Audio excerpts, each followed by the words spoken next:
నమస్కారం SDV news కి స్వాగతం. ముందుగా ఈనాటి ముఖ్య అంశాలు. చింతలపాలెం మేమంతా సిద్ధం సభలో ధ్వజమెత్తిన సీఎం జగన్. పొత్తుల కోసం ఎందుకు ఎగబడుతున్నావు బాబు అంటూ ఆరోపణ. మే 1వ తేదీనే పింఛన్ ఇవ్వాలని డిమాండ్ చేసిన మాజీ మంత్రి దేవినేని ఉమా. మంగళగిరి టీడీపీ కేంద్ర కార్యాలయంలో నిర్వహించిన మీడియా సమావేశంలో పాల్గొన్న దేవినేని ఉమా.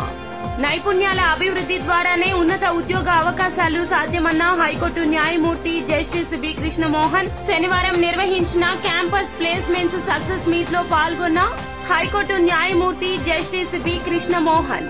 సీఎంను హతమార్చడానికి టీడీపీ నాయకులు పన్నాగం పన్నారని ఆరోపించిన మాజీ మంత్రి ఎమ్మెల్యే వెల్లంపల్లి హత్యాయత్నం చేశారంటూ ఆరోపణ.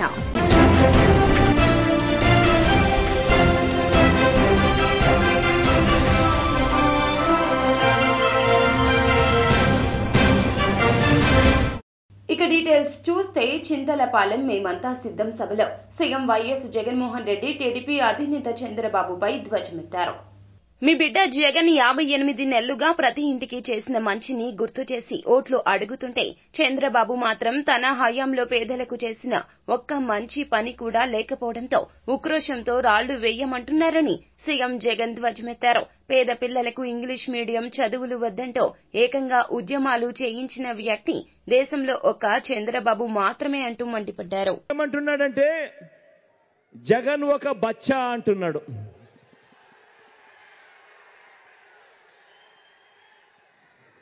జగన్ ఒక బచ్చా అని కూడా అంటా ఉన్నాడు. ఇలాంటి మాటలు వింటుంటేనే నాకు కొన్ని కథలు కొన్ని మాటలు గుర్తుకొస్తాయి. కృష్ణుడిని బచ్చా అనుకున్న కంసుడు, కృష్ణుడిని బచ్చా అనుకున్న కంసుడు పూతన కాలింది. ఇప్పుడు బాబు వాన్ మీద నిలబడిన ముగ్గురు మాదిరిగా ఈరోజు గుర్తుకొస్తా ఉన్నారు. రాముడిని బచ్చా అనుకున్న మారీషుడు సుబాహుడు ఇప్పుడు రామూజీ వేషంలోనూ ఓ ఆంధ్రజ్యోతి రాధాకృష్ణన్లా ఈరోజు కనిపిస్తా ఉన్నారు. హనుమంతుడిని బచ్చా అనుకున్న రావణుడు కూడా వీళ్ళల్లో గుర్తుకొస్తా ఉన్నాడు. చరిత్రలో పోయే కాలం వచ్చినప్పుడు, చరిత్రలో ఓడిపోయే కాలం వచ్చినప్పుడు విలన్లందరికీ కూడా అటువైపున హీరోలందరూ బచ్చాలుగానే కనిపిస్తూ ఉంటారు. అయ్యా బాబు, నేను బచ్చా అయితే నా చేతిలో చిత్తుగా ఓడిపోయి కేవలం 23 మంది ఎమ్మెల్యేలను మాత్రమే గెలిపించుకున్న నువ్వు ఎవరయ్యా అని అడుగుతా ఉన్నాను. ఓ బాబు, నిన్నే అడుగుతున్నా, ఏమనాలి నిన్ను అని అడుగుతా ఉన్నాను. నేను బచ్చా అయితే మే 1వ తేదీనే పింఛన్లు ఇంటింటికి పంపిణీ చేయాలని మాజీ మంత్రి దేవినేని ఉమా డిమాండ్ చేశారు. టీడీపీ కేంద్ర కార్యాలయంలో నిర్వహించిన మీడియా సమావేశంలో ఆయన మాట్లాడుతూ సెర్పు సీఈఓ, చీఫ్ సెక్రటరీ నిర్ణయాలతో గత నెలలో పింఛన్దారులు తీవ్ర ఇక్కట్లు పడ్డారన్నారు. సీఎం మాటల్లోనే 60 మంది చనిపోయినట్లు మీడియాలో వార్తలు వచ్చాయన్నారు. ఆ మరణాలకు ఎవరు బాధ్యత వహిస్తారో సమాధానం చెప్పాలని డిమాండ్ చేశారు. పింఛన్ల కోసం వృద్ధులు ఎండలో అవస్థలు పడి వడదెబ్బతో ప్రాణాలు కోల్పోయారని వెల్లడించారు. జరిగింది ఇంతవరకు కూడా ప్రభుత్వం తరపున పశ్చాత్తాపం కానీ లేకపోతే చీఫ్ సెక్రటరీ కార్యాలయం నుంచి ఈ జరిగిన సంఘటనల మీద ఎక్కడా కూడా బాధ్యత తీసుకున్నట్టు కనపడలా. ఆల్రెడీ ఇవాళ ఏప్రిల్ 20 వచ్చేసింది. మరి ఇంకా ఎవరైతే సిబ్బంది ఎవరెవరిని ఎక్కడ పెన్షన్దారులు ఇంటింటికి వెళ్ళాలి, ఉన్న వాళ్ళని మ్యాపింగ్ చేసుకొని ఈ వారం రోజులు మరి అన్నీ కూడా చీఫ్ సెక్రటరీ కార్యాలయం సంబంధిత అధికారులకి ఆదేశాలు ఇచ్చినట్టయితే ఆ డబ్బు కూడా సకాలంలో ఖజానాలో ఉంచి ఏప్రిల్ చివరికల్లా 29-30 కల్లా డబ్బంతా కూడా ఆ పెన్షన్దారులు ఎవరికైతే ఇవ్వాల్సి ఉందో, ఎవరైతే మరి మ్యాపింగ్లో ప్రతి 50 ఏళ్ళకి సాంకేతిక పరిజ్ఞానం అందుబాటులో ఉంది, ఎవరెవరు పెన్షన్దారులు ఎక్కడున్నారో గతంలో ఇచ్చిన సంఘటనలు ఉన్నాయి. ఇవన్నీ కూడా ఉన్నప్పటికి కూడా కమిటీ తీసుకున్న తప్పుడు నిర్ణయం వల్ల, చీఫ్ సెక్రటరీ జవహర్ రెడ్డి తీసుకున్న ఈ తొందరపాటు నిర్ణయం వల్ల, ఈ తప్పుడు నిర్ణయం వల్ల మరి ఎంతోమంది ప్రాణాలను కోల్పోయారు. మళ్ళీ అటువంటి సంఘటనలు పునరావృతం కాకుండా మేము ప్రభుత్వం దృష్టికి తీసుకొస్తున్నాం, చీఫ్ సెక్రటరీ దృష్టికి తీసుకొస్తున్నాం. ఈ వాస్తవాల్ని వెంటనే స్పందించాలని కూడా చీఫ్ సెక్రటరీని డిమాండ్ చేస్తున్నాం. నైపుణ్యాల అభివృద్ధి ద్వారానే ఉన్నత ఉద్యోగ అవకాశాలు సాధ్యమని హైకోర్టు న్యాయమూర్తి జస్టిస్ బి కృష్ణమోహన్ అన్నారు. విద్యార్థులకు అత్యుత్తమ విద్యతో పాటు నైపుణ్యాల అభివృద్ధి కూడా అత్యవసరమని, తద్వారానే అత్యధిక ప్యాకేజీలతో ఉన్నత ఉద్యోగ అవకాశాలు లభిస్తాయని ఏపీ హైకోర్టు న్యాయమూర్తి జస్టిస్ బి కృష్ణమోహన్ స్పష్టం చేశారు. వడ్డేశ్వరంలోని కేఎల్ యూనివర్సిటీ క్యాంపస్ లో నిర్వహించిన క్యాంపస్ ప్లేస్మెంట్స్ సక్సెస్ మీట్ లో ముఖ్య అతిథిగా పాల్గొన్న ఆయన మాట్లాడుతూ, తల్లిదండ్రుల ఆశయాలను నిలబెట్టేలా విద్యార్థులు ప్లేస్మెంట్స్ సాధించడం గర్వకారణమన్నారు. సాంకేతిక విద్యా విధానంలో సృజనాత్మకత, పరిశోధన సరళి అవసరమని వెల్లడించారు. Happy to participate today in a career success meet of the year 2024 in this KL University campus. I know this institution grown up in the due course of time, year to year, from 1980 onwards. I am very happy one engineering college became autonomous institution, then became deemed university. Now it became a feather in cap in our state of Amazon. I am a leader at supply chain. I am leading the supply chain vertical at Amazon in Hyderabad. I was invited as the chief guest today, and I am very happy indeed to see so many proud parents, so many proud children getting placements throughout the world, throughout India. And now that the situation is not really good outside, there is so much of recession, people outside are not getting jobs. There are so many people coming to Hyderabad every day, but then they are returning to their hometowns without jobs. But KL University is totally different. I see that there are so many placements that are happening, almost close to 100% of placements are happening. And then this is not just a మేజర్గా ఇవాళ KL university placement విషయంలో number 1 స్టేజ్కి తీసుకురావడానికి almost 20 years నుంచి ఉన్న history 100% ప్లేస్మెంట్ని reach అవ్వడం జరిగింది. ఈ ఇయర్ పర్టికులర్గా ఏంటంటే ఈ అచీవ్మెంట్ని సెలబ్రేట్ చేసుకోవడానికి, ఎందుకంటే రెసిషన్ అనేది స్టార్ట్ అయ్యి ఆల్మోస్ట్ 1.5 years అయింది.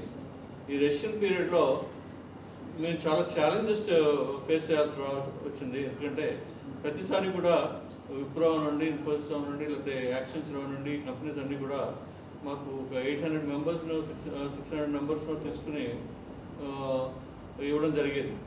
సో ఈ రెసిషన్ పీరియడ్లో ఇండియా వైడ్ యూనివర్సిటీస్లో 100% చేసింది మేము ఫస్ట్ యూనివర్సిటీగా మేము డిక్లేర్ చేయడానికి ఎంతో గర్వకారణంగా ఉన్నాం. అంతేకాకుండా రోజున మేము మళ్ళీ మరొకసారి 100% ప్లేస్మెంట్ మా రిజిస్టర్డ్ అండ్ ఎలిజిబుల్ స్టూడెంట్స్కి ఇవ్వటం జరిగిందండి 23-24 సంవత్సరంలో. దీనికి గాను మేము 400కు పైగా కంపెనీలు ఈ కాలేజీకి, ఈ యూనివర్సిటీకి వచ్చి రిక్రూట్మెంట్ చేసి మా విద్యార్థుల్ని సెలెక్ట్ చేసుకోవడం జరిగింది. ఈ సంవత్సరము మేము ప్రత్యేకంగా చెప్పుకోవాలి ఏంటంటే రిసెషన్ పీరియడ్లో కూడా మేము దీన్ని కంప్లీట్ చేయగలిగాము. ప్రతి స్టూడెంట్కి ఎవరైతే ఎలిజిబిలిటీ ఉన్నారో అందరికీ కూడా వర్క్ ఆపర్చునిటీస్ని క్రియేట్ చేయగలిగాము. అందరూ కూడా సక్సెస్ఫుల్గా ఈ వర్క్ ఆపర్చునిటీస్ వచ్చిన వాళ్ళందరూ కూడా ఇంటర్న్షిప్స్ కంప్లీట్ చేసుకొని ఆల్రెడీ ప్లేస్మెంట్స్కి రెడీ అవుతున్నారు, ప్లేస్మెంట్స్లో జాయిన్ అవ్వడానికి రెడీ అవుతున్నారు. ఈ సంవత్సరం ముఖ్యంగా మేము చేయగలిగింది ఏమిటంటే ప్రొడక్ట్ బేస్డ్ కంపెనీస్ని మేము ఎక్కువగా కాన్సన్ట్రేట్ చేయగలిగాము. దాదాపు మా దగ్గరకు వచ్చిన 400 కంపెనీస్లో దాదాపు 40% ప్రొడక్ట్ కంపెనీస్ మీద కాన్సన్ట్రేట్ చేసి మేజర్ పీపుల్ని ప్రొడక్ట్ కంపెనీస్లో తీసుకెళ్ళాము. దీనికి మా స్కిల్ డివిజను, అలాగే మా అకాడమిక్స్, ఒక డేటా ఇంజనీర్ అని ఇట్లాంటి సింపుల్ జాబ్ రోల్స్ ఉన్నాయి. ఇప్పుడు డేటా అనలిస్ట్ అవ్వచ్చు, లేకపోతే ప్రోడక్ట్ డిజైన్ ఇంజనీర్ అవ్వచ్చు. ఇటువంటి స్పెసిఫిక్ జాబ్ రోల్స్ని మేము క్యాప్చర్ చేయడానికి కంపెనీస్ ఏ రకమైన స్కిల్ సెట్స్ని ఐడెంటిఫై చేసి జాబ్స్ని రిక్రూట్ చేసుకుంటున్నారో తీసుకుని కంపెనీస్ ద్వారా ఇన్పుట్స్ తీసుకుని, అలాగే కేంద్ర ప్రభుత్వం ఒక నేషనల్ స్కిల్ డెవలప్మెంట్ కార్పొరేషన్ ఒక సహాయ సహకారాలు తీసుకుని మాకు నేషనల్ స్కిల్ డెవలప్మెంట్ కార్పొరేషన్కి ఈ యూనివర్సిటీ ట్రైనింగ్ పార్ట్నర్గా అసోసియేట్ అవుతుంది జరిగింది. దీని మూలాన ప్రతి qualification pack, job role based qualification ప్యాక్కి కావాల్సిన స్కిల్ సెట్స్ని మేము స్టూడెంట్స్కి ఇంపార్ట్ చేస్తాం. వాటిని రెగ్యులర్ ట్రైనింగ్ రూపేణా కాకుండా కరికులంలోనే ఎంబెడ్ చేయటం రెగ్యులర్. సీఎం జగన్మోహన్ రెడ్డిని హతమార్చడానికి టీడీపీ నాయకులు పన్నాగం పన్నారని ఎమ్మెల్యే వెల్లంపల్లి వెల్లడించారు. రాయితో సీఎంపై దాడి చేశారు. పక్కనే ఉన్న నాకు దెబ్బ తగిలింది. కన్ను ఈ రోజుకి చాలా ఇబ్బందిగా ఉంది. కోడి కత్తి, గులక రాయి అంటూ సోషల్ మీడియాలో కించపరిచేలా పోస్టులు పెడుతున్నారు.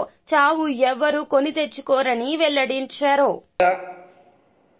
తెలుగుదేశం నాయకులు ఇష్టం వచ్చినట్టు సోషల్ మీడియాలో కానీ వాళ్లకున్న ఎల్లో మీడియాలో కానీ దుష్ప్రచారాలు, కోడి కత్తి గులకరాయి అని చెప్పని, చాలా బాధాకరం. ఇది చాలా బాధాకరం.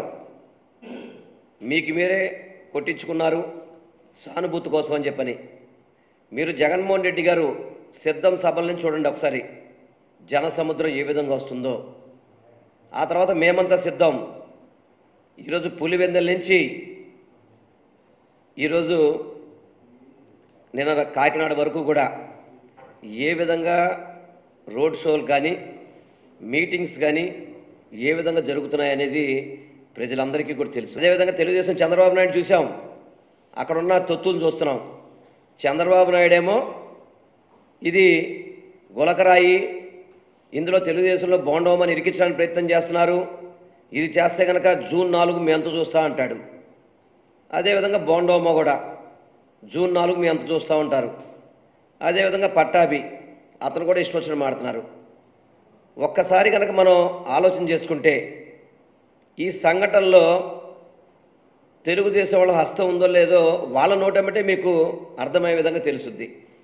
వాళ్ళ నోటేమిటే అర్థం చేసుకోవాలి. ఎందుకంటే ఇదేదో మనం చేసినదే కాదు, మనం చెప్పింది కాదు, వాళ్ళ నోటేమిటే. ఒకసారి ఒకటో వీడియో చూపెడదామా? ఫస్ట్ వీడియో ఒకసారి చూడండి. వెల్లంపల్లి సీను చేసినటువంటి కుట్ర, ఈ సానుభూతి పొందడానికి 27 రోజుల్లో ఎలక్షన్ పెట్టుకొని ఇవాళ గులకరాయితో కొట్టించుకుంటే ప్రాణహాని అంట. అంటే ఎక్కడైనా ఇది నమ్మసత్యంగా ఉందా అని వైసీపీ వాళ్ళే నవ్వుకుంటారు. సీఎం జగన్ పై దాడి భద్రతా వైఫల్యమే అని తెదేపా లీగల్ సెల్ ఆరోపించింది. దాడి ఘటనపై అనేక అనుమానాలు ఉన్నాయన్నారు. సీఎం పర్యటనలో డాబా కొట్లు కూడల్లో మాత్రమే బస్సు నుండి బయటికి వచ్చి మాట్లాడాలని, పైపుల రోడ్డులో మాత్రమే బయటకు రావాల్సి ఉందన్నారు.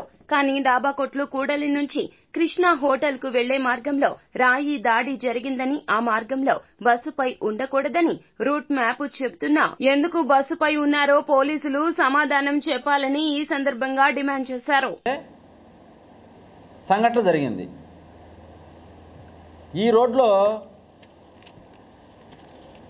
11 kV విద్యుత్ వైర్లు, 33 kV విద్యుత్ వైర్లు, అతి ప్రమాదకరమైనటువంటి విద్యుత్ వైర్లు ఆ రోడ్లో ఉన్నాయి. ఆ రోడ్డుకి వాస్తవంగా అయితే ఆ రోడ్లో ముఖ్యమంత్రి పర్యటన ఉండకూడదు. కానీ పోలీసుల యొక్క భద్రతా వైఫల్య లోపం వల్ల అక్కడ పెట్టారు. 33 kV విద్యుత్ వైర్లు దగ్గరకు రాగానే కరెంటు తీశారు. ఆ కరెంటు తీసిన వెంటనే రాయి వచ్చి తగిలింది.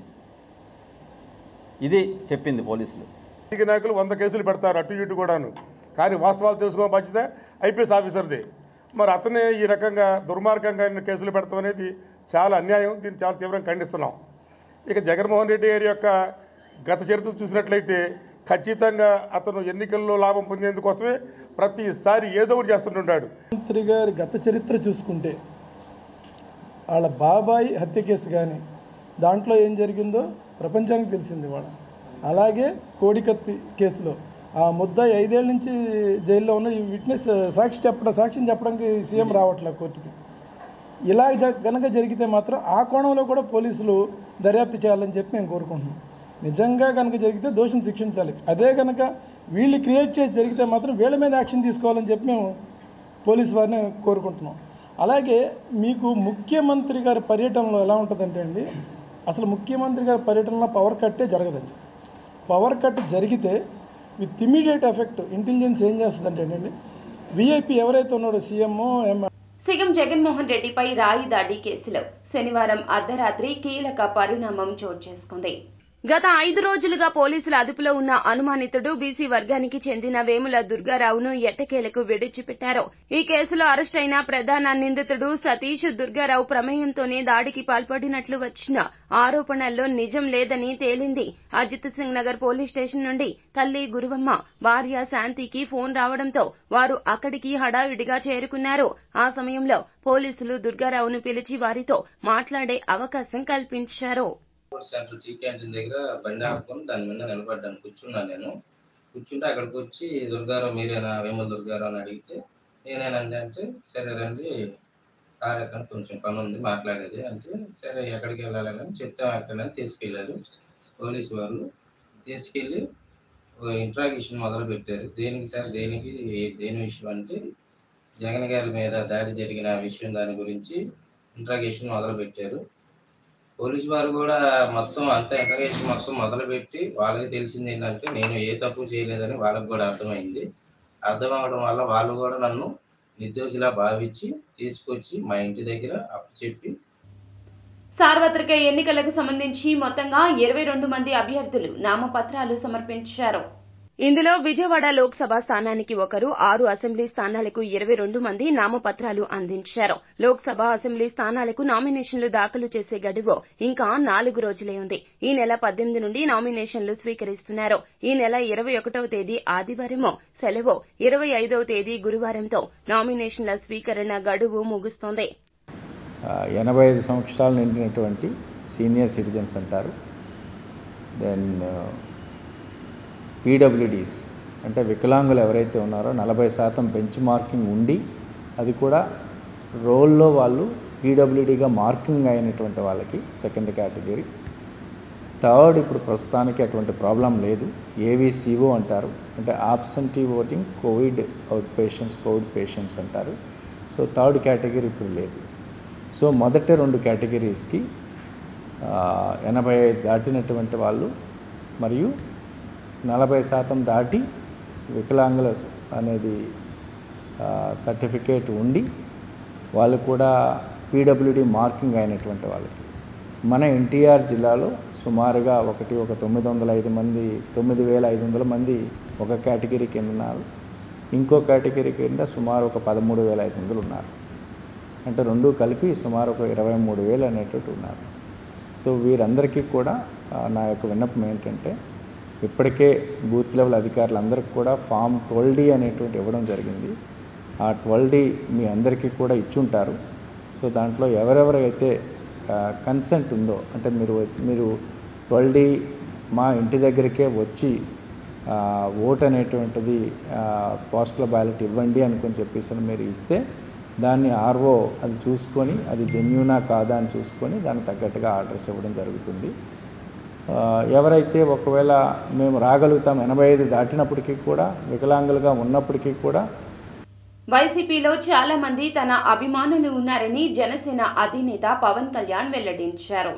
తూర్పుగోదావరి జిల్లా వారాహి విజయ యాత్రలో జనసేన అధినేత పవన్ పాల్గొన్నారు. ఈ సందర్భంగా ఆయన మాట్లాడుతూ రాష్ట్రానికి చంద్రబాబు నాయకత్వం రావాలి, మన రాష్ట్రాన్ని పరిపాలించే మహారాణి వెళ్లిపోవాలని వ్యంగ్యం ప్రదర్శించారు.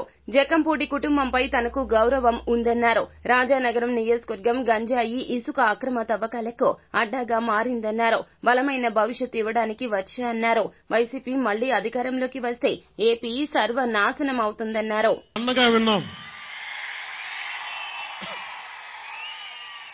అలాంటి బలరాముడు రాజానగరానికి అండగా ఉన్నాడు. బలరామకృష్ణుడు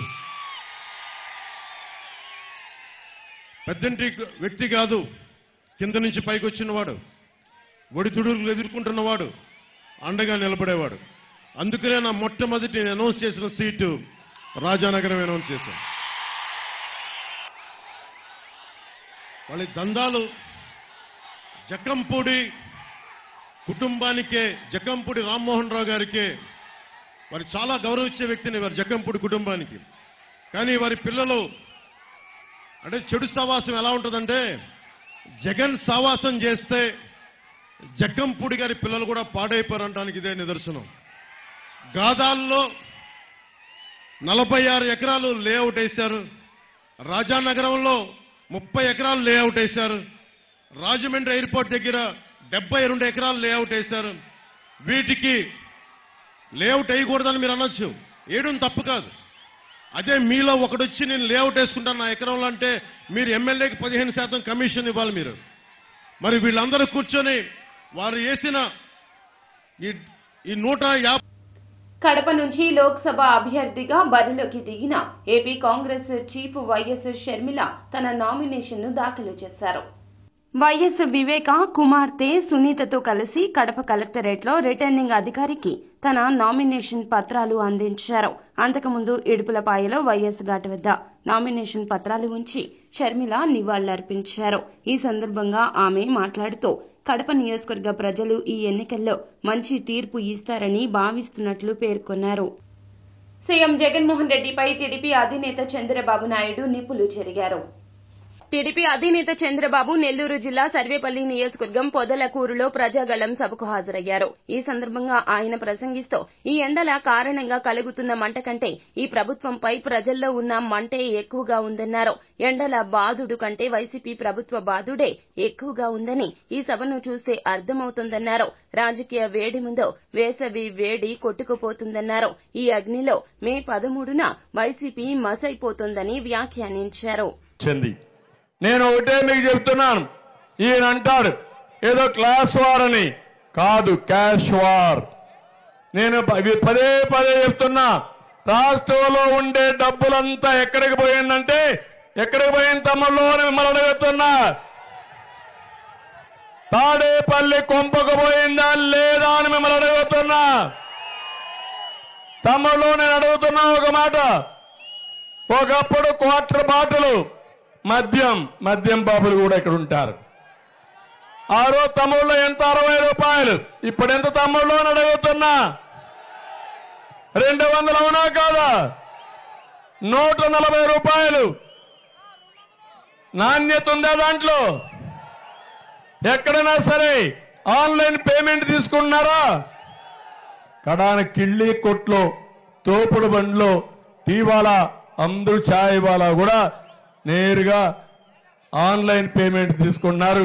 ఫోన్ ద్వారా ట్యాప్ చేసే పరిస్థితి వచ్చింది. దుర్మార్గుడు డబ్బులు వసూలు చేసి సాయంత్రం అయితే 100,000 కోట్ల రూపాయలు దోచేసే పరిస్థితికి వచ్చాడు. ఇక్కడే స్వర్ణముఖి ఉంది, ఇసుక దొరకతా ఉందా తమ్ముళ్ళు అని అడుగుతున్నా. ఒకప్పుడు ఒక ట్రాక్టర్ ఎంత 1000 రూపాయలు, అవునా కాదా? ఇప్పుడెంత? 5,000, 4,000 ఎవడికి పోతా ఉందని అడుగుతున్నా. భూముల కుంభకోణం ఇవన్నీ కూడా మీరు చూస్తే మొత్తం పెద్ద ఎత్తున దోపిడీ చేసి మనందరం భిక్షగా. జగన్ పథకాలే మళ్లీ వైసీపీ అధికారంలోకి రావడానికి సంకేతాలని డిప్యూటీ మేయర్ అవుతూ శ్రీశైలజ వెల్లడించారు.